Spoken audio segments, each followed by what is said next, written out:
Hello and welcome back to another episode of Millennial Movie Club podcast. Welcome. Thanks for coming back, because if you didn't, we just might fight you. Topical. My name's Jackson McClaskey. Thank you so much for coming back to listen to us. A fun fact about me is I have never been in a fight. Ooh. I have been punched, but that's because I was jumped. I've been in a fight, I just wasn't fighting. The police are coming. Jackson's getting his ass beat. And they showed up real quick. But yeah, I was jumped. These are in the streets of Detroit? Yes, this is in Detroit. Oof. They took my iPhone. I just got an iPhone. Maybe you should have A child. learned some skills so you could have, you know what I mean, fight.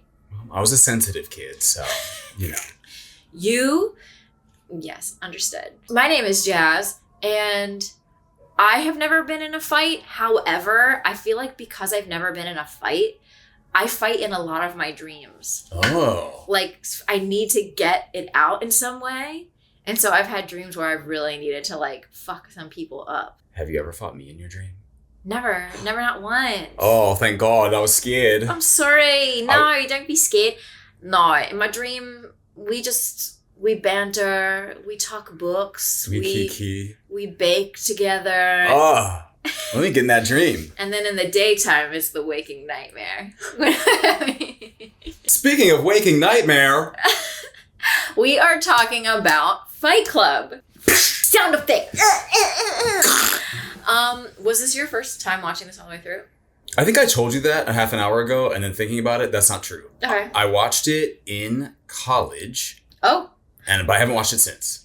That makes a lot of sense. Because I feel like that is like a male college movie. And I think I was trying to like get more into the idea of being a male. Uh-huh. And so I was like, what? I wonder what people are getting from this. And you're like, pass. Not for me. I want to watch Center Stage. Oh, we'll definitely do that on the podcast. I've never seen it. 1,000,000%. I've never seen it. Oh, you were too busy watching Fight Club. I was too trying to be jacked and Fight Clubby. This is also my first time watching it all the way through. Okay. And I'm really glad I'm watching it all the way through as an adult woman who can see this film for what it is, which is the opposite of what college-aged men think it is. Yeah, we'll talk about that. We will talk about that. Yeah, we will definitely talk about that. Fight Club, I can barely open my water. Maybe that's why you need to go to Fight Club. Toughen you up. Only reason I would go to a Fight Club is to do gay shit, which is the reason that half them people were going to Fight Club. That's 1,000,000% true. Shall we set the scene? Let's do it. Set it. I'm going to keep doing this all episode.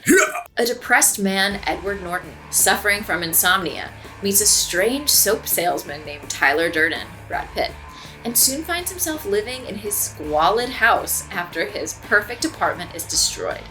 The two bored men form an underground club with strict rules and fight other men who are fed up with their mundane lives. Their perfect partnership frays when Marla, played by Helena Bonham Carter, a fellow support group crasher, attracts Tyler's attention. I like how they immediately blame the woman. Yeah. That is the reason why this shit goes south.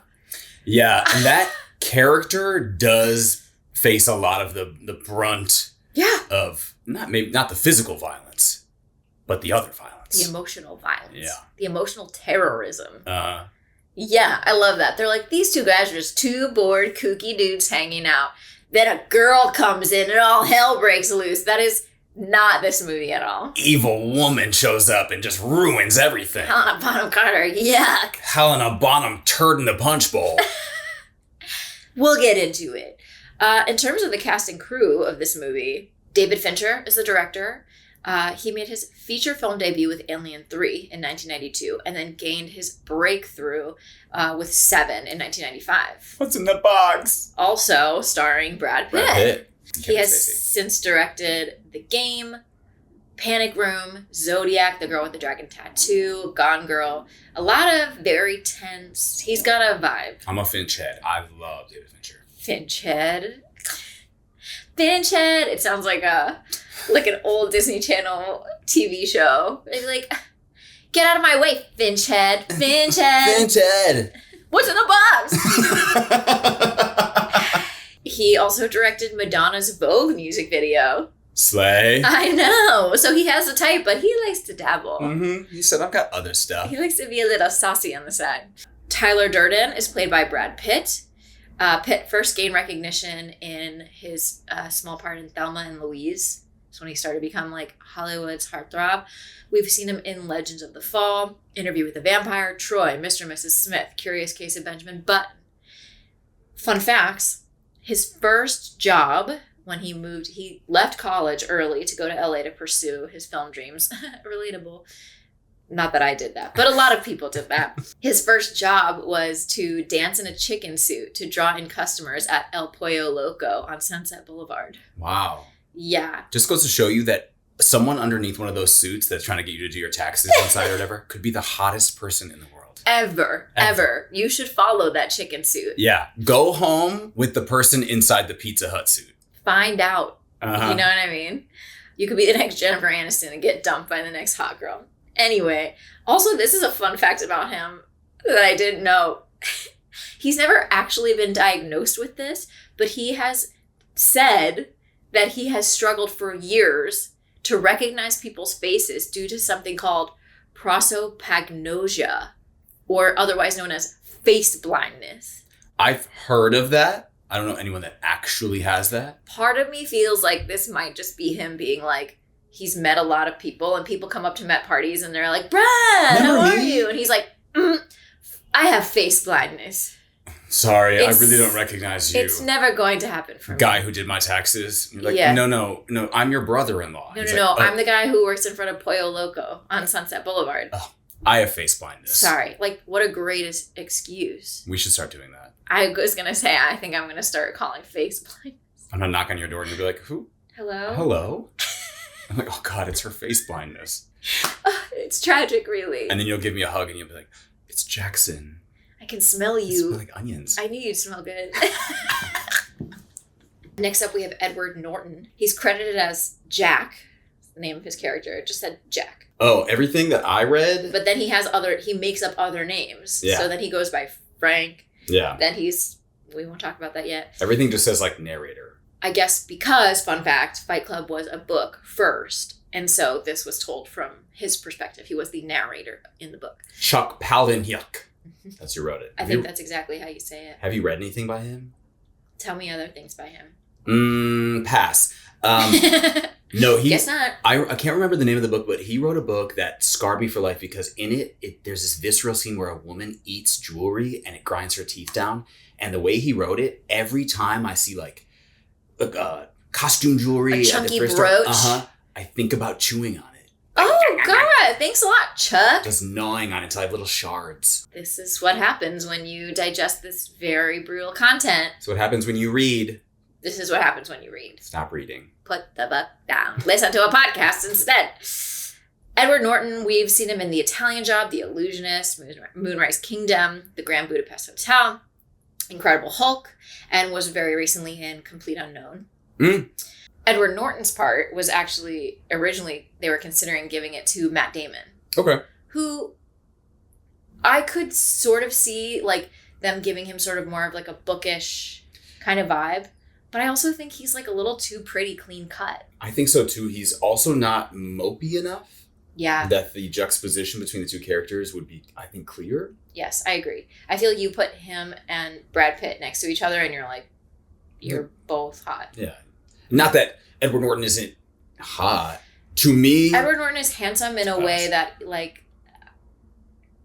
just like more of a cerebral vibe. Not a tough guy vibe where, like, I could see Matt Damon throwing punches more easily than Edward Norton. Yeah. Some interesting facts about this guy. He, in the past, has had love affairs with Courtney Love, Salma Hayek. Hayek actually recalled in 2017, in a piece for the New York Times, that Norton actually beautifully rewrote the script of the movie Frida several times and appallingly never got credit. After Salma Hayek had rejected Harvey Weinstein's sexual demands, Weinstein, in retaliation, had given her a list of impossible tasks with a tight deadline. One was a rewrite of the script with no additional payment. And Edward Norton tackled that task. Wow. I know. Isn't that amazing? Yeah. Norton appeared on the PBS genealogy series, Finding Your Roots, where it was confirmed that Pocahontas was his 12th great-grandmother. Wow. I know, this guy. Like, can you chill with being the most interesting man on earth? I'd be scared to go on that show because what if they pull up something like insane? Well, one part I wasn't going to say, but part of it too was they found out that some of his ancestors were slave owners. And he was like, this is why we do this, because the past is not always pretty, but sometimes you just have to learn from it, you know? Not be like your ancestors. Ancestors, hear my plea. I'm too scared. Too scared to make this Mulan crossover slave joke. It's a slave owner joke. Yeah, but just know it's in our hearts. It's the thought that counts. In supporting roles, we have Helena Bonham Carter, who was not the original pick for this role. Oh. Initially, Courtney Love, and Winona Ryder were both initially considered. But in the end, it came down to Helena Bonham Carter and Reese Witherspoon.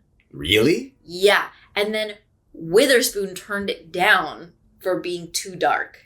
I would not because the character and Helena in this part, and the way that the movie's been co-opted by a certain group, it's not the woman that I think a lot of them would definitely seek out in that way, right? Mm-hmm. Not that type.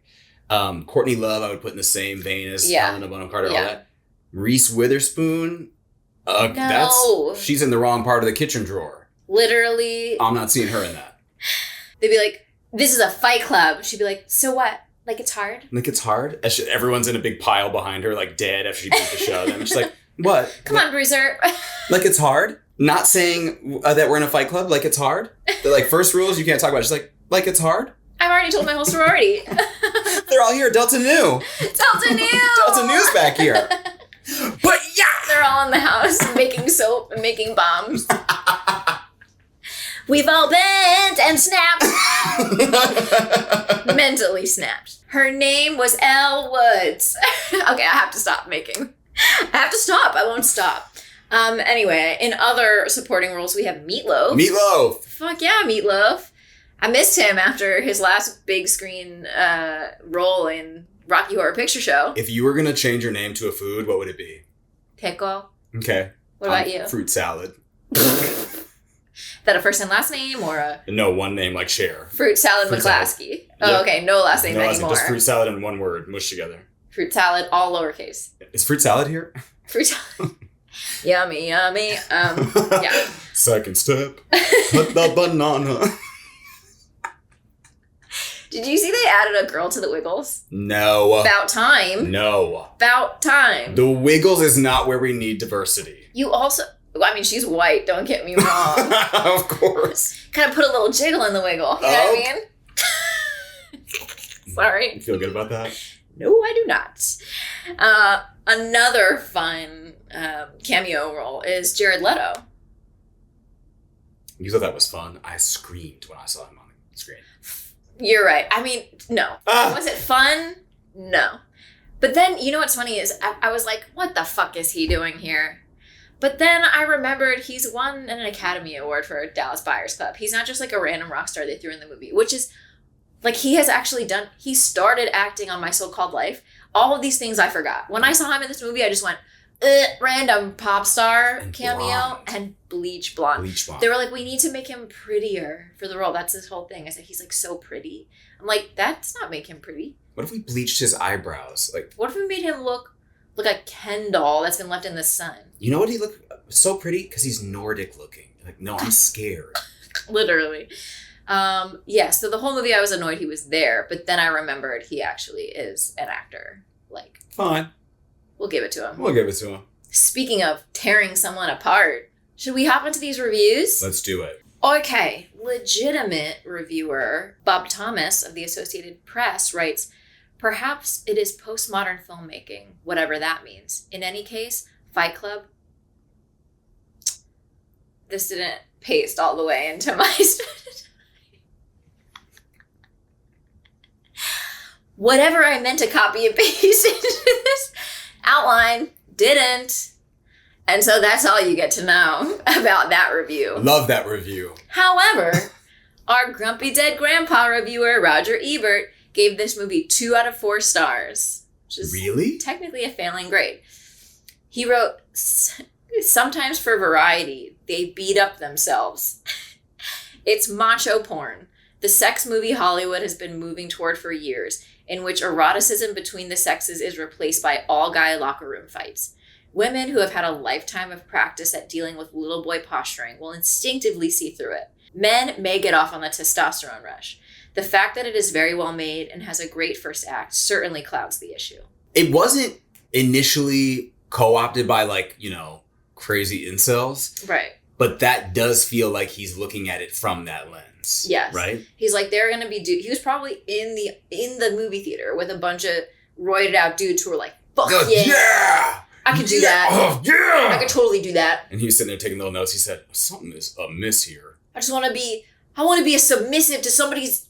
Never mind, I'm not going to get into the spoilers. And I love that he's like, women will watch this and be like, okay. He's a famous feminist. He said, women aren't going to enjoy this. The women are like, oh yeah, this is just like when I watch my husband like jacking off over his new barbecue grill. Like, okay, honey, you have your toys in your fight club. Whatever makes you feel like a man. And I have my special friend I see on Saturdays. Pablo. My hairdresser. My jujitsu instructor. I did take a trip into Letterboxd. Okay. I've taken your advice. Yeah. Found some pretty good unhinged reviews. Welcome. The first from Mia Lee Vecino writes, first watch, Fight Club is the best movie ever made. Second watch, Fight Club is a deep commentary on the dangers of consumerism. Third watch, Fight Club is a disgusting cesspool of toxic masculinity, and it's not as deep as the fanboys think it is.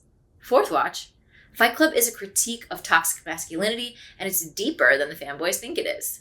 Fifth watch, Fight Club is the best satirical gay rom-com ever made. Yeah, it is. There we go. I feel like that's a really fair assessment. That is. Honestly. It is so homosexual.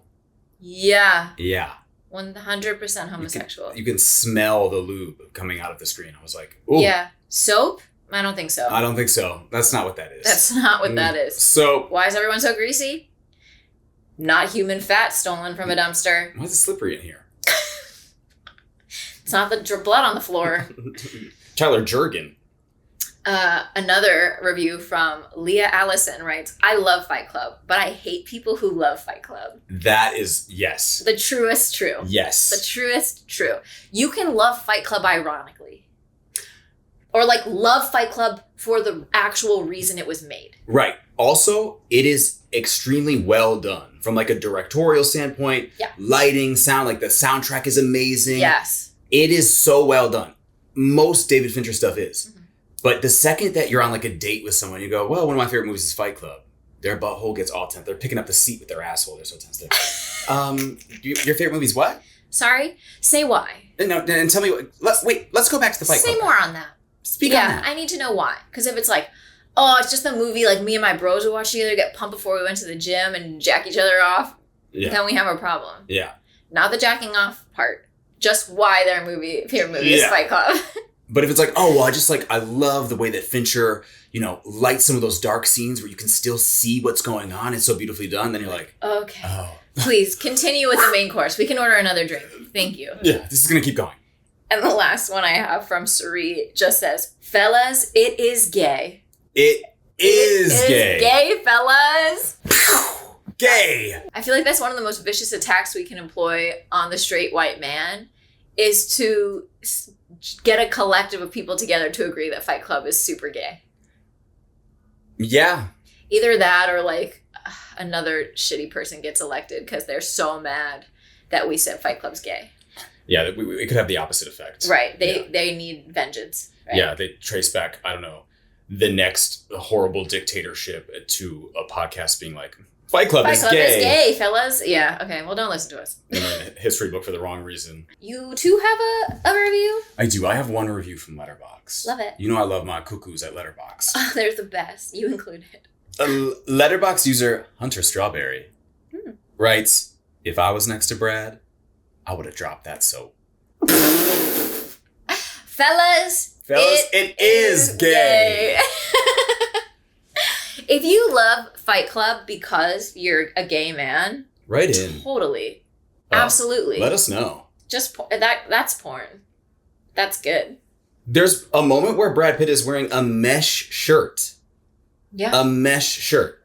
His style the entire time. Gay. Soups gay. Like, you are a backup dancer on RuPaul's Drag Race. That's what you're dressed like. And let's just qualify for the listeners. We're not saying gay as bad as some people might have in the early 2000s. Yeah, because Hillary Duff knocked that shit off. That's right. When you say that's gay. Do you know what you're saying? When you say a Fight Club is gay, do you know what you're saying? We're saying gay as in straight up homosexual, and we celebrate it. We love it. Gay!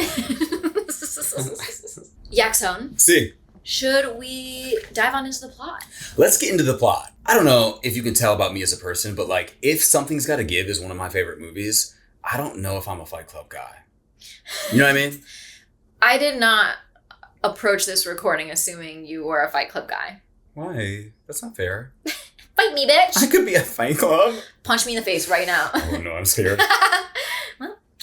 Our narrator, played by Edward Norton, like we said, struggles with insomnia and feels nothing. He's kind of just wading through his life, single-serving items and meaningless consuming through his life. Very disconnected. Yeah, because of his insomnia. Right, and also this like lack of sense of self. He doesn't say that, but he doesn't know who he is. He wants to be told who he is, and he wants to like sort of show who he is based on the things that he buys. So like whether it's like designing his whole apartment from the IKEA catalog, he's like, okay, this will make me who I am. Also, some of those IKEA items are legit the same shit they still sell. Oh, for sure. I wonder if they were pissed when this movie came out. Probably. They're like, gosh and and we were like, what? Huh? What are they saying? That's the name of the coffee table that just flew out the window. Pass the meatballs. Where's my horse? Never mind. IKEA meatballs famously made from Seabiscuit. Seeking an emotional release because that's the biggest thing. He like can't be emotional. Well, he goes to the doctor and is like, please give me some sleeping pills. I cannot sleep. My life is a mess. And the doctor is like, no. And I saw a review. Somebody was like, this whole movie, everything that happened could have been resolved if that doctor just went, all right, here's some sleeping pills. Get a good night's sleep. Take this pen too. Enjoy your IKEA bed in a penthouse apartment. But no, he says, if you want to see some real suffering, go to testicular cancer group. Huh? Pardon? So he's seeking this emotional release. So he joins a butt ton of local support groups. Like we see him at the testicular cancer group. Because it works. Yeah. He goes the first time. And he cries. He meets Meatloaf. Yeah. And there's a lot of talk about like, this guy's got tits. Yes. Because of the treatments for his testicular cancer, all of the, what's it called? Like, it's not testosterone. Estrogen. All of the estrogen they're giving him has given him huge tits. You famously have it. I famously have estrogen, but... I do too, probably. Oh, yeah. We all do. We all do. Fun fact, women are batshit on their periods because they are flooded with testosterone. And people say that women are too emotional. Prove that wrong. It's because we're acting more like men. Okay. All Anyway. wars famously started by men. Meatloaf, fun fact, he's meant to be playing this man who is very large and has grown breastises. So to make that happen, he had to wear a 90-pound fat harness and shoes with 8-inch lifts so that he would tower over Ed Norton. And to ensure that his breastises and love handles hung correctly, his fat suit was filled with birdseed so that it would spill over his pants and give the impression of sagging flesh. So altogether, the suit plus this birdseed weighed over 100 pounds. That's wild. This man had to run in scenes. Yeah. and eventually it slows him down. Crazy. So all he needs is like one big hug. Release. Because he finds that once he has his like release, he's able to sleep. Yeah. He has a good cry. Yeah. He sleeps like a baby. I mean, so he becomes addicted to these support groups. I love a good cry and then going to sleep. Yeah. Like Diane Keaton in Something's Gotta Give. Or a good cry and write an award-winning play. Ooh. Unfortunately for our narrator, though, a woman shows up. Ruined it. Marla Singer is this woman who's, I'm sorry, iconic, that she's just smoking in like the cancer support group. Yes. Amazing. Badass. Like, and you just see the lighter flick. Amazing. So good. But he recognizes her. He's like, I don't like seeing myself in others. He's like, she's a tourist. Bitch, you're doing the same shit. He's like, I can't get my full release if you're here. Ugh. During the shooting of the film, Helena Bonham Carter insisted that her makeup artist, Julie Pierce, apply all of her makeup with her left hand, which was not her dominant hand, because Bonham Carter felt that Marla was not a person who would be particularly skilled or concerned with correctly applying makeup. Yeah. That's that real actor shit. She said, use your foot. That's not me, where I'm like, do I look hot enough today? Do I look good in this angle, in this angle? In this angle, am I shiny? They're like, Jazz, your character's dying. Okay, but do I look good? But do I look like a hot dying girl? Okay. Fuck. Answer the question. Is that difficult? She was like, no, fuck it up. I mean, she's famously like the most like kooky spooky. Yeah, it doesn't look like she's ever combed her hair. Right. So our narrator, then he meets this guy on the plane, Tyler Durden. And then he's on the plane because he's like an insurance. He assesses car accidents to determine whether or not a certain model should be recalled if it's too dangerous. And effectively what they're doing is like not saying that any car should be recalled even when they're super dangerous. Yeah. Yeah. So he's traveling back from one of these assessments and he meets Tyler Durden. That name is bad. Turder Durder. Turder Gurdon. Durder Dardar. And you're like, yeah, that's how I feel saying that name. Durder? Durner. Durder. Big baby Durder. Mm-hmm. And he's a soap salesman. But he's cool. So fucking cool. Oh, he's got, what was they saying, Riz? Hardcore Riz. And not just like ooh, I'm surprised to be attracted to this person like Jack Nicholson. It's like you look at him and you're like, oh my damn. And then he opens his mouth and you're like, oh my damn. Yeah. Very smooth operator. And then when he returns to his IKEA apartment, that shit has blown up. Blown the fuck up. Oh, I love the way they show it. Just his one floor. Yep. Blows out the side of the building and all of his, beautiful catalog selected furniture is in the road. It's like out of a bat. Like the Joker was just up in his apartment, just blew it out. Yeah. Yeah.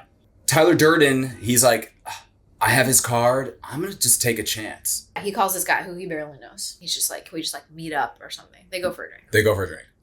And at the end of this drink, that's when Tyler Durden is like, dude, just ask. Just say it. And it's such like a power homosexual tension moment. He's like, just ask. He's like, ask what? He's like, dude, just ask me. Ask me to fuck you. He's like, just tell me that you want to stay with me. And he's like, okay. Can I stay with you? He's like, oh, come on. No. Runs up to first. The whole point of the fucking movie. He goes, if you want to stay with me, you have to punch me in the face. Mm-hmm. You have to punch me straight in my face. And he does. He does. But actually, Fincher told Norton, really punch him. Oh, really? Yeah. Punch him in the ear. And he certainly does.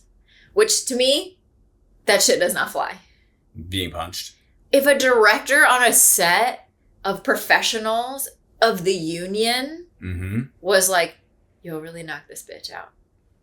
Without my consent? Yeah. Which, like, granted, this was, like, the most, like, machismo-filled, like, testosterone-filled set ever, so I'm sure and these guys are all fucking method.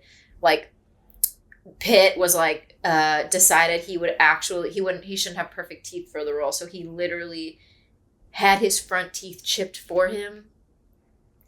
So I'm sure when he got really punched in the ear, that's why he's like, fuck, you punched me in the ear. That's real. Oh, that's real. Yeah. Yeah, I don't know. When I was in The Crucible, the girl that played... Very related. Yes, very related. Basically Fight Club. The girl that played Abigail punched me in the stomach when I was John Proctor. And we walked off stage afterwards. She was like, that was so... And I was like, you can't... It knocked the wind out of me. And I was like, you can't do that. And she goes, oh, yeah, I'm sorry. Like, in a performance was like... She's it was not... Yeah! Feels good! So that was never in the... No, there was like not a stage punch. She knocked the wind out of me because she hit me in the stomach. And she was like, high five! She was like, yeah! You're like, bitch, and I was like, that's assault. You're like, bitch! I was like, God is dead.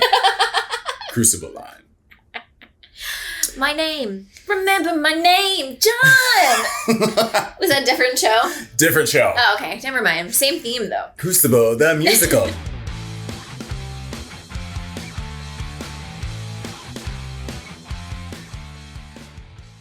So he says, punch me in the face. Punch in the face. He does. He punches him in the ear. And that's the price he has to pay so he can go stay in his shitty, rundown, piece of shit house. Well, they get into they start fighting for a while. And dudes are watching them like, what the fuck are these guys doing? So yes, this house is dilapidated. Doesn't cover it. The basement has 3 feet of sitting water. Yes, it does. The water all comes out brown from every tap. The whole place, it's like you look like you're going to fall through the floor. Oh, yeah. He goes upstairs, he goes, this is your room, and it's the dirtiest mattress, and he sits on it, he basically falls ass to floor. What? Go stay in a hotel. You obviously have enough money to buy all that IKEA furniture. However, this is an anti-consumerism movie. So they are saying, no, just sit in squalor. It's good for you. Forgo all of your worldly pleasures and go live in a dump. Literally like a haunted house. Yeah. I mean, crazy. Yeah. Spooky. Spooky, scary skeletons. So Tyler and our narrator begin this cathartic release of beating the shit out of each other, slowly accruing more and more men to join their Fight Club. We just broke the first rule. They are allowed to use the basement of the bar they've been going to. Yeah. And it starts becoming this kind of secret society where rule number 1, don't talk about Fight Club. However, obviously people are talking about Fight Club because more and more dudes are coming. And it's they all look like shit because they're getting the crap beat out of them every night. But there's a joy behind it. Yeah, there's this, the release that all these men are so stuck in their 9 to 5s and they're this, that, and the third. And they get the release of just being shirtless and sweaty. Hugging each other and just letting loose. Okay, they got apps for that now. Literally. But the Fight Club just accrues more and more people by word of mouth, or I guess they can just smell. They're printing off flyers. Smell the ball sweat in the air. All over town, every time you see a dude, he's got his face split open. And it's oh, yeah. Yeah. Yeah. It's very gay cruisy behavior where you're just unspoken are we meeting up later? The first rule of Fight Club, and everyone makes this joke where first rule of Fight Club, first rule of book club. Don't talk about Fight Club. I'm immediately kicked out. Yeah. Yes. Okay, because I'm like the Ricola man on top of a mountain we're down here doing gay shit. No shirt, no shoes, full service. Ooh. Super greased up. Yeah. Ringworm up the ass. Fight Club. Pew. Yeah. I'm that's not that was a gun. Sound effects. Yeah. Yeah, I'll get better. Yeah. I'm a woman after all. Speaking of the women. Speaking of women, Marla's back. She tries to take her own life. Yeah, she's trying to OD on some Zoloft or something. She's yapping, as women do. Women be talking. Calls him up on the phone. Is I wonder how long it'll blah blah blah blah. Mm-hmm. He puts the phone on top of the thing. Tyler Gergon picks it up. I'm not gonna say his name right.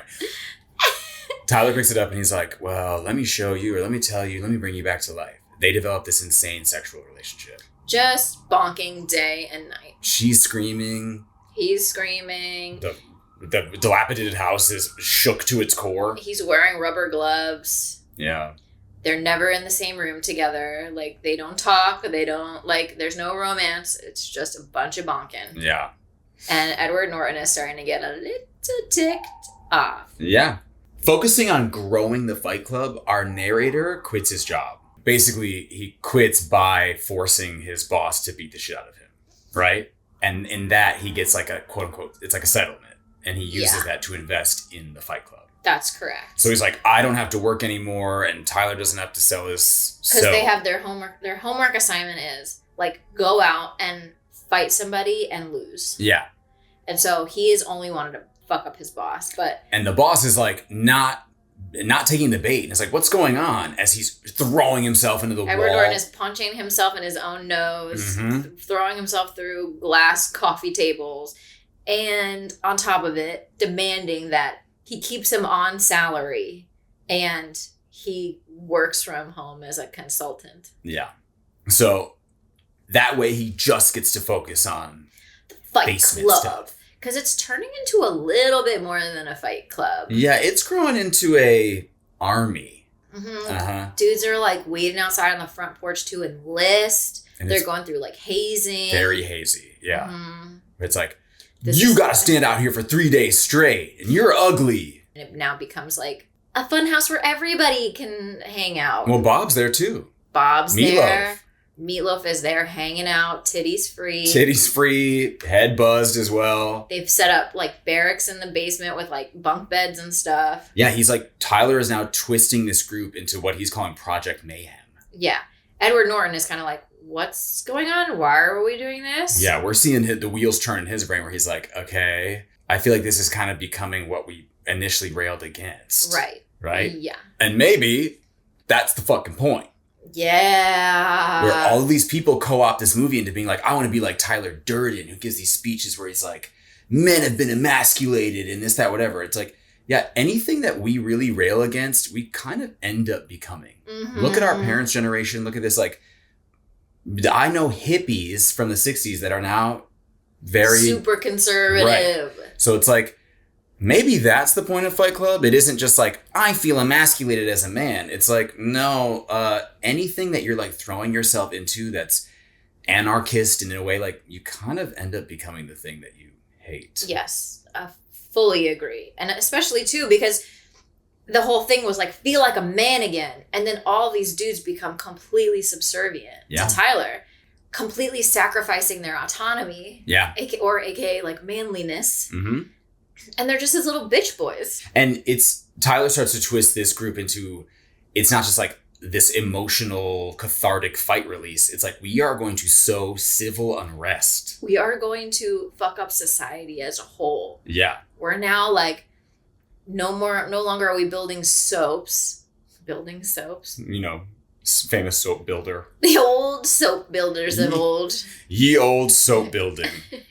The Triangle Shirt Soap Factory disaster. A long and forgotten trade. They're no longer making soap, which, by the way, we didn't mention the scene where Tyler's going to teach narrator how to make soap. And the best kind of soap, he says, comes from human fat. Yeah. So they go dumpster diving at the liposuction factory. And when that bag rips on the barbed wire and he's just covered in human thing, yuck. Super fucking yuck. I think Tyler's like, as he's growing his army, he's starting to feel Ed Norton's like discontent and worry about what's going on. So he puts him to a little test. While he's making soap, he pours this acid. Yeah, he gives him a chemical burn. Yeah. He puts this shit on his hand. Well, first he kisses his hand. Yes, he does. Okay. Oh, Sherry. He takes his hand and he gives it this beautiful kiss, and then he pours like chemical on it. And that reaction from the kiss to the chemical starts to burn a vagina into his hand. Okay, I was gonna say it, but yes. Yeah. They all have these, and Tyler has one too. And later on, it's like another part of this initiation where he makes him like take it while this chemical eats away at his skin, forming a vagina. On top of your hand. We are, again, completely forfeiting our masculinity here. Yeah. And in fact, Brad Pitt was so against his own parents seeing this film. And they, of course, wanted to go see it. So all he did was show them that scene to convince them not to go. It's pretty intense. But his dad was like, actually, I might go without your mom. Do you fuck that hand or what do you do? He's like, do you still have that prop? Can I still get one of those? Can I get my own chemical burn on my hand? Your mother and I are having troubles. I've been using my hand for a long time, but never like that. Never like that. Never the top of the hand. So, Tyler is becoming this... It's like a warlord cult leader kind of thing. Yeah. He's like, they're no longer making soaps. They're no longer building soaps. They're building bombs. They're blowing shit up all over the city. Civil unrest everywhere.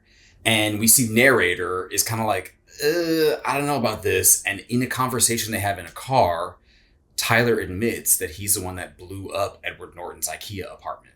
Yes. He's like, why do you think I blew up your apartment? And Edward Norton's like, wait, what?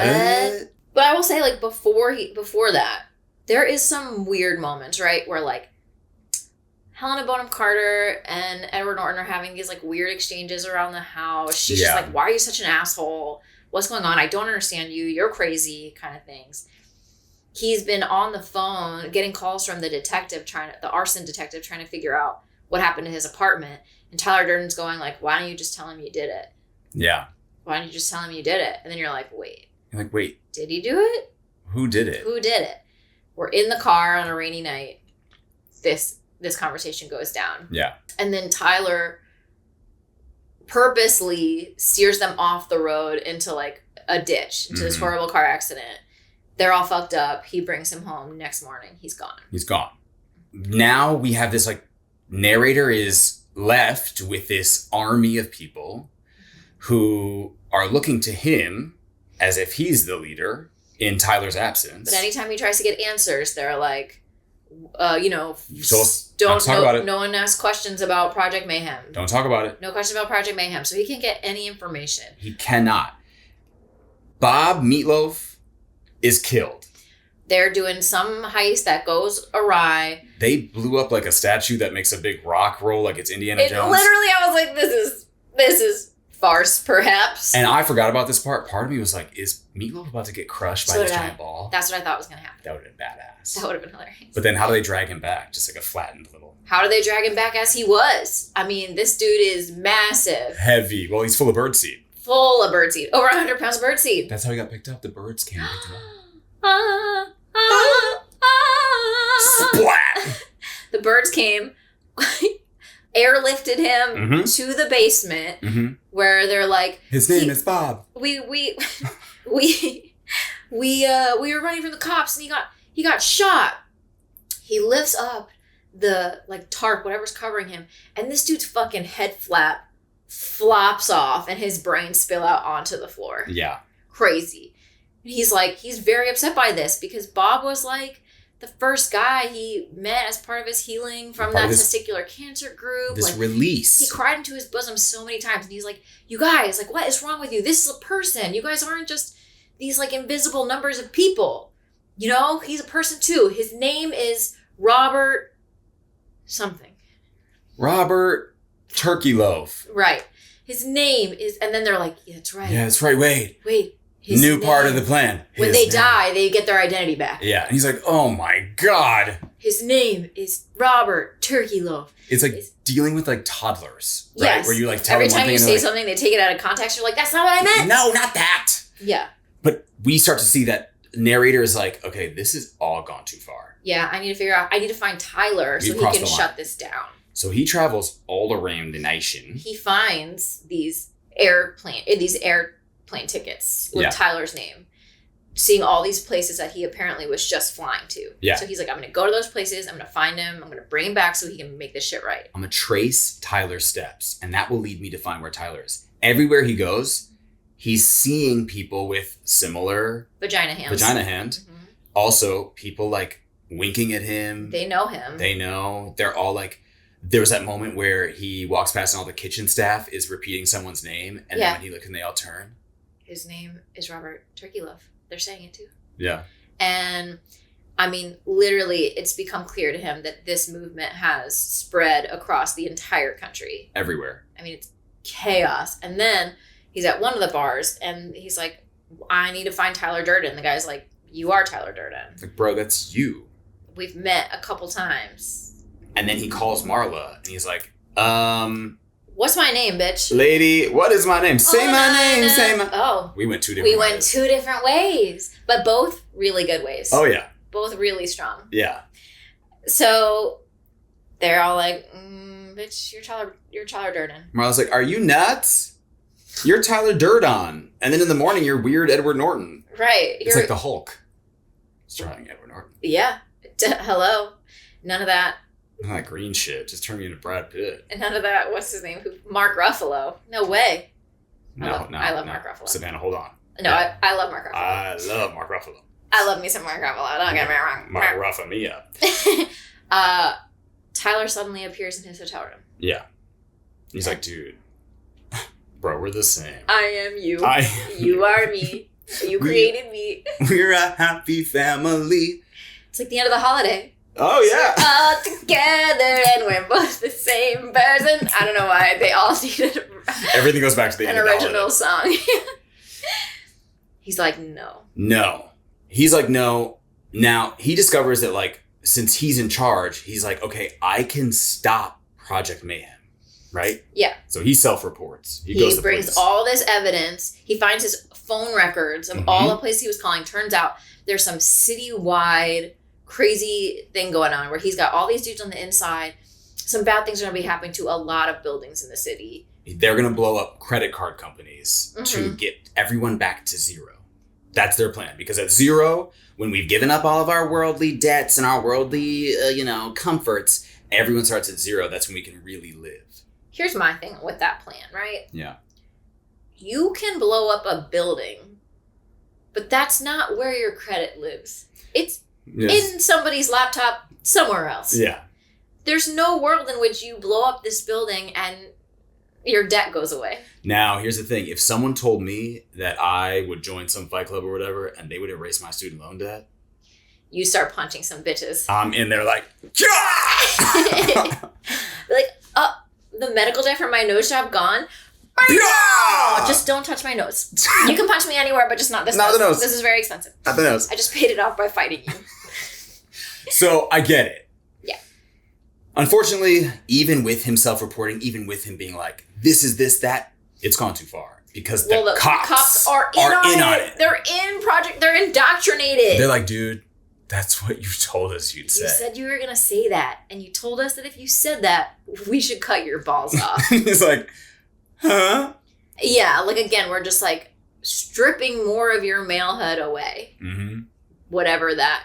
Not that your balls make you a man. Okay? No, not asking for directions makes you a man. That's correct. Okay. Yeah. I never feel more manly than when I'm at CVS and I don't know where shit is. And the lady's like, do you need help? I go, no, I'm fine. I come here all the time. Yeah. Being at the other end of the house and going, what? That's what makes you a man. That makes you a man. Yeah. Not clipping your toenails, that makes you a man. Clipping your toenails where you shouldn't clip your toenails, that makes you a man. Anyway, a lot of women right now are like, oh my God, I'm a man. What? What? He escapes. And he's like, you know what? I have to figure this out myself. You want something done in this world? Do it yourself. He goes to the building where he knows some shit's going down and finds a white van full of explosives. Yeah, like a U-Haul van, just chock full, which I'm going to guess most U-Haul vans, that's their use. Yeah, probably. Yeah, people are like, and you're checking this for me because you're moving a studio or you're going to try to blow up a bunch of people. And you're like, the blow up part. Like, cool, I just need a credit card. Are you going to be filling up the gas tank when you return? Oh, sorry. There will be no return. Understood. No, sorry. Okay. We just asked that you do bring like a shred of the vehicle back to prove that. You did indeed. Blow it up. Thank you. This is U-Haul. Sponsor, friend of the pond, U-Haul. So he tries to disarm everything. Tyler Durden comes in and he's like, bro, no. Nah. And these two parts of him, because they're the same person, fighting each other. You can see footage on the security cameras of this place. He's just beating the shit out of himself, throwing himself down the stairs. Oh, he's Gone Girling himself. Yeah, That's Gone Girl. She's just like throwing herself at the coffee table. He cannot control his inner demon. Fincher showed Rosamund Pike, Edward Norton, and he's like, I want you to do that. She was like, done. She was like, okay. We go back to the beginning of how the movie starts. Yes. Which is Tyler Durden holding a gun in Edward Norton's mouth. Yes. Right? And he's like, how did we get here? Right. Well, I was a kid on the streets of New York playing baseball. And then someone was like, I would need a cathartic release. Hey, wait a second. Welcome to our fight club. This is a very adolescent thing. Yes, it is. Yeah. You're right. The whole thing, saying it in a kid voice, made it sound more believable. Yeah. This makes more sense if you were a 7-year-old like Brooklyn kid. Rule number 1, don't tell any girls about it. Don't tell any about this. Rule number 2, take your shirt off. What? Whoa, you got a happy trail. Okay, that's a different podcast. Tyler brings him up to where we start the movie, which is on like a top floor to ceiling windows looking out over the city. And it's presumably one of these like credit card company buildings that they're gonna demolish. They're like, we got to see all of our hard work pay off. He's got a gun in his mouth. Eddie Norty is like, wait a second. I know. If you're holding the gun, that means I'm holding the gun. And so he's like, there's only one way to end this. Boom, boom. Boo puts a gun in his mouth. Boom, boom, pow. Dude is so inefficient. This is why he needed a Tyler Durden. He's so inefficient. He puts a gun in his mouth and blows the trigger and fucks up. Yeah. He's still alive. Or did he plan to? Or are we just led to believe that like that shot takes out the Tyler Durden part of him? Right, but it's not the real him. So he shoots himself in the mouth. Right. Tyler Durden has a huge blowhole now in his head. Yeah, I said blowhole, and I meant what I said. Oh, so he's like Shamu. Yeah, he takes shape as a dolphin. Mm-hmm. That's his Patronus. And then all of a sudden he's locked inside SeaWorld. And there's a bunch of people with signs and they're like, free him. His name was Tyler Durden. His name was Shamu. That's already a documentary that exists. Yeah. So Tyler Durden is dead and he's just like, I'm free. But all the dudes come by to like for their watch party, I guess. Right. And they've got Helena Bonham Carter with them. Because yes, they do. She's like public enemy number 1. He tried to help her, to be fair. He put her on a bus and was like, get the fuck out of here. And she's like, you're fucking crazy. You're the worst thing that ever happened to me. And like a woman, she didn't really take direction from the man. She comes back. We always come back. We always come back to the broken man. Well, not anymore, but we do a couple times. Sorry.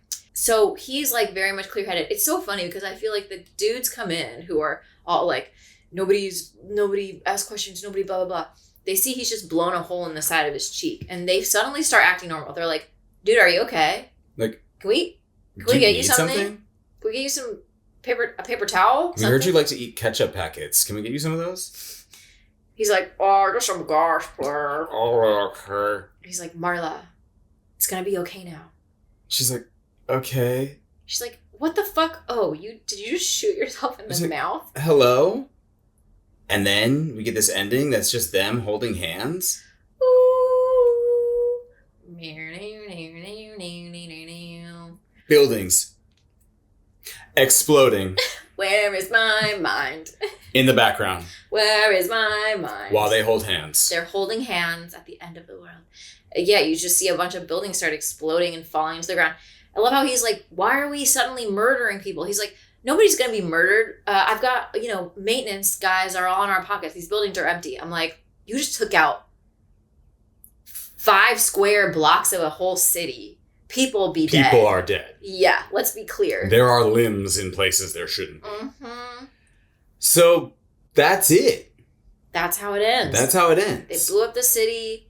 He has his mind back, I guess. And so there are people that wonder if that end is real or if it's not, right? People wonder that if after he himself... Did he actually die? Is he actually dead? Oh. You know what I mean? There's chatter. There's little peeps about what's true and what's not. I can understand that because we have an unreliable narrator. True. We don't know who this person is. We can't trust anything he's told us. Mm-hmm. Because he doesn't know. He doesn't know. There's also some people that believe that the ending is an affirmation that what's really important in life is a true sense of self and him recognizing Marla as this person that's good in his life, them holding hands. That's what's important, right? Right. I don't know. Is that the point? I'm not sure. Somebody who hated this movie so much, fun fact, was Rosie O'Donnell.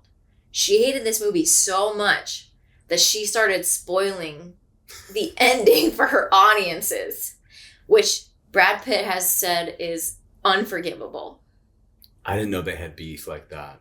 They have deep-rooted beef. because she's out on her talk show being like, they're the same person! Hey, don't watch the movie! Here's the cast of The Lion King on Broadway. Also, they're the same person in that Fight Club movie. I was Everyone's like, what? That's like the people that are like, Dumbledore dies. And you're like, what? Sixth Sense-y spoiler, right? Where Yeah. you're like, oh, and just to let you know. Just because I didn't like the movie means I'm going to make sure none of you go see it. Yeah. The fuck? Honestly, good for her. Yeah, I'm curious. How are you rating and summating this movie?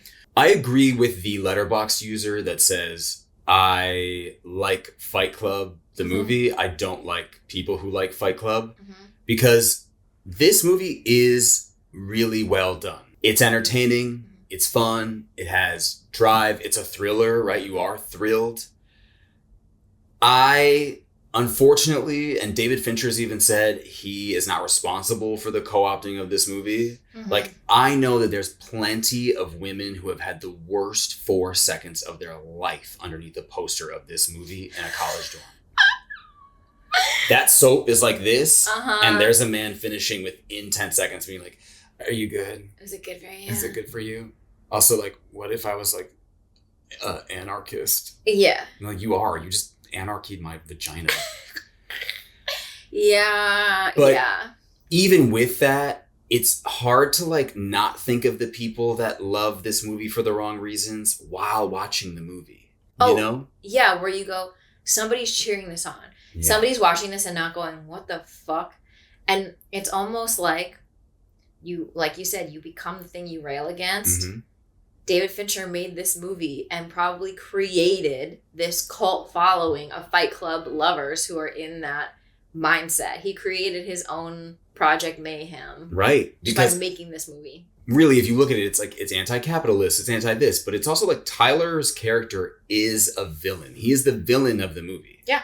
But we are led as an audience to believe that he's this cool guy. And it's speaking in that, like, a lot of times, some of the scariest, probably historical figures could come off as quite charming and cool and all that. And then you're like, wait, usually. You want to do what?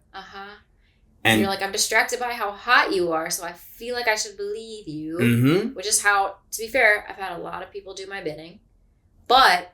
Also, famously, I'm sure a lot of those Jonestown victims probably thought that guy was really hot. Yes. And then they're like, let's drink the Kool-Aid, right? A lot of serial killers are hot and charming. Oh, careful.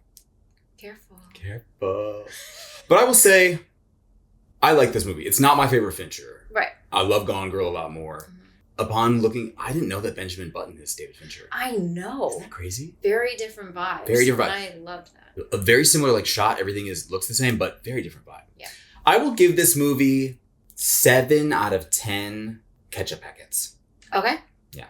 Okay. Yeah. I think that's fair. What do you think? As a woman. Very similar to what you said. Very similar to what Ebert said. As a woman watching this movie, I go, oh yeah, boy. These boys and their toys. You know what I mean? Nothing worse for men than other men hyping them up. Well, unless you're in a loving, committed partnership. Yeah. Which also, that might be worse. Historically, anytime a group of men band together in the name of becoming more manly, shit goes awry. Okay? Nothing good's going on in there. We don't need more of that, please. We're good. So, again, I liked how it was done. And I like the commentary he's making. Unfortunately, it is taken the wrong way by many daft, thick dudes. Yeah. And not thick in the fun way. Yeah. I also never am going to be like gaga over a movie where there's like one female character and she's like being strung along by the male lead. She's also like becomes kind of halfway through the movie only a point of like sexual desire for Tyler Durden, who's, the narrator. So it's like it kind of furthers that idea in some of these cuckoo brains people's heads that it's like women are only there to be railed. Correct. And also, this woman is repeatedly going back to this dilapidated house. First of all, I could be railing Brad Pitt. I could be getting fucked by Brad Pitt, and he could be nice to me about it. But if it's in that house, I'm not going. Oh, I see that house. I'm like, Brad, I have a little bit left on my credit limit. Why don't we go to Holiday Inn? For real. Yeah. Okay? This woman is continuously going back to a dilapidated house to be fucked, and then, because, I mean, then we realize they're a guy who is fucking her and then pretending not to fucking know her. Yeah. And she continuously goes back. Fine. And I get it. Like, this movie's not for the girls. This movie's not for me. No. And I get that. Like, that's totally fine. But again, if you are going to make a movie like this that is going to be taken a certain way by certain men, it's not helpful that the woman is shown in this light. However, based on the acting, the making of it all, I'm going to give this movie 6 vagina hands. I could take 6 vagina hands. Also, I want to change mine. I want to give this movie 7 out of 10. Yes! 6 out of 10. Fight Club. Don't talk about it. I hope this episode gives our listeners all the more inspiration to go watch the episodes on YouTube. We're doing a lot of fun physical gags that you might be missing in the car.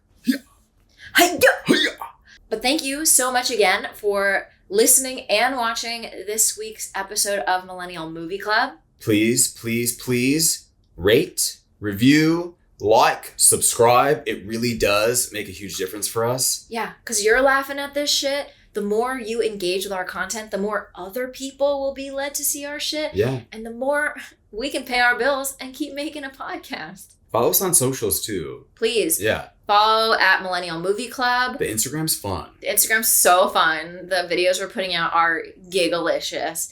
And also feel free to follow us individually at Jazz_Zap. Or you can follow me at Dandy Diablo, but maybe don't do that. Okay. On that note, yeah! Yeah! We'll see you next time. Yeah!